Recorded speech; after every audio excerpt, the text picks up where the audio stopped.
गरुड़ पुराण के अनुसार मृत्यु के बाद जीवात्मा को यमलोक के मार्ग में कई तरह की बाधाओं का सामना करना पड़ता है और इन्हीं बाधाओं में से एक है यमलोक के मार्ग में पड़ने वाली वैतरणी नदी। तो आइए जानेंगे हैं कि वैतरणी नदी कैसी है और पापी आत्माओं को यहाँ किस प्रकार की यातनाओं से होकर गुजरना पड़ता है। हिंदू पुराणों और ग्रंथों के अनुसार सृष्टि के आरंभ काल से ही पृथ्वी लोक पर जीवन चक्र चला रहा है, यानी जिसने भी इस पृथ्वी लोक में जन्म लिया है उसे एक ना एक दिन मरना ही पड़ता है। और ऐसा माना जाता है कि मृत्यु के बाद आत्मा को यमदूत अपने साथ यमपुरी ले जाते हैं, लेकिन पृथ्वी लोक से यमलोक की यात्रा जीवात्मा के लिए बड़ा ही कठिन होता है, जिसका वर्णन गरुड़ पुराण में किया गया है। बताया गया है कि पुण्य आत्मा तो इस नदी को बड़ी ही आसानी से पार कर जाते हैं, परंतु पापी जीवात्मा को इस नदी में कई तरह की यातनाओं का सामना करना पड़ता है। कैसी दिखती है वैतरणी नदी? गरुड़ पुराण के धर्म कांड के प्रेत कल्प के अनुसार एक दिन पक्षी श्रेष्ठ गरुड़ भगवान श्री कृष्ण से पूछते हैं कि हे प्रभु, मृत्यु लोक और यमलोक के बीच जो वैतरणी नदी स्थित है उससे जीवात्मा का क्या संबंध है और उन्हें नदी में किस तरह की सजा भुगतनी पड़ती है और पापी आत्मा से कैसे बात करते हैं। तब भगवान कृष्ण ने कहा कि हे गरुड़, यमलोक के मार्ग में स्थित वैतरणी नदी देखने में बड़ी ही भयानक है और जो भी पापी आत्मा मरने के बाद इस नदी से होकर गुजरती है उसे बड़ा ही भयभीत कराती है। यह महाभयानक नदी पीप और रक्त रूपी जल से परिपूर्ण है। इतना ही नहीं, यह नदी मांस और कीचड़ से भरी हुई है। यह नदी पापियों को देखकर कई तरह के भयाक्रांत स्वरूप धारण कर लेती है। पापी आत्मा की नदी में प्रवेश करते ही इस नदी का जल पात्र के मध्य में की भांति तुरंत खौलने लगता है। उसका जल कीटाणुओं एवं वज्र के समान सूंड वाले जीवों से व्याप्त है। साथ ही इस नदी में घड़ियाल, वज्रदंत तथा इनकी ही जैसे अनेकों हिंसक एवं मांस भक्षण चारों से भरी हुई है। नदी में जैसे ही पापी आत्मा का प्रवेश होता है वह 12 सूर्य की गर्मी के समतुल्य तपने लगती है। उससे उस महाताप में पापी चिल्लाते हुए करुण विलाप करने लगते हैं।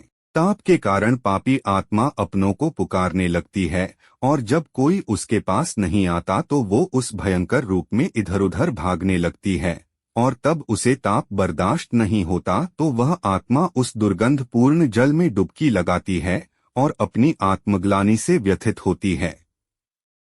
वैतरणी नदी में किसे कष्ट मिलता है?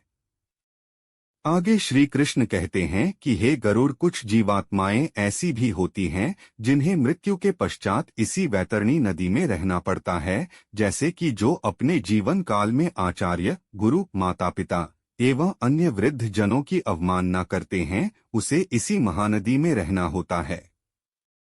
इसके अलावा जो जीवात्मा अपने जीवन काल में अपनी पवित्रता, सुशीला और धर्मपरायण पत्नी का परित्याग करते हैं और उनको सदैव के लिए उसी महाघिनौनी नदी के जल में वास होता है, साथ ही जो जीव आत्मा जीवित रहते हुए अपने स्वामी, मित्र, तपस्वी, स्त्री, बालक एवं वृद्ध का वध करते हैं वो इसी महानदी में ही गिरते हैं। साथ ही आग लगाने वाला, विष देने वाला, झूठी गवाही देने वाला, मद्य पीने वाला, यज्ञ का विध्वंस करने वाला, राजपत्नी के साथ गमन करने वाला, चुगलखोरी करने वाला, कथा में विघ्न करने वाला, स्वयं की दी हुई वस्तु का अपहरण करने वाला, खेत की मेड़ और सेतु को तोड़ने वाला, दूसरे की पत्नी को प्रदर्शित करने वाला, प्यासी गायों की बावली को तोड़ने वाला, कन्या के साथ व्यभिचार करने वाला, कपिला का दूध पीने वाला, शूद्र तथा मांस भोजी ब्राह्मण मरने के बाद वैतरणी नदी में वास करते हैं।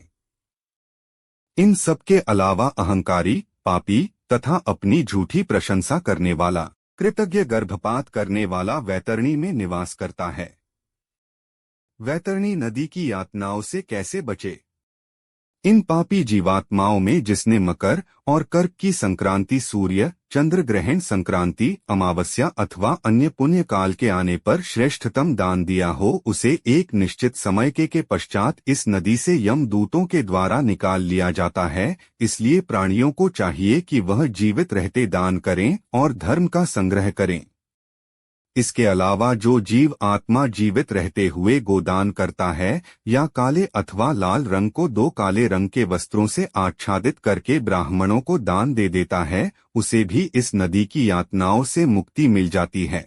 हिंदू धर्म में मृत्यु से पहले गोदान कराया जाता है। ऐसा माना जाता है कि गोदान करने से मनुष्य उसी गाय की पूंछ पकड़कर उस नदी को पार करता है और उसे सुकर्म के प्रभाव से ऐहिक और पारलौकिक सुख की प्राप्ति होती है।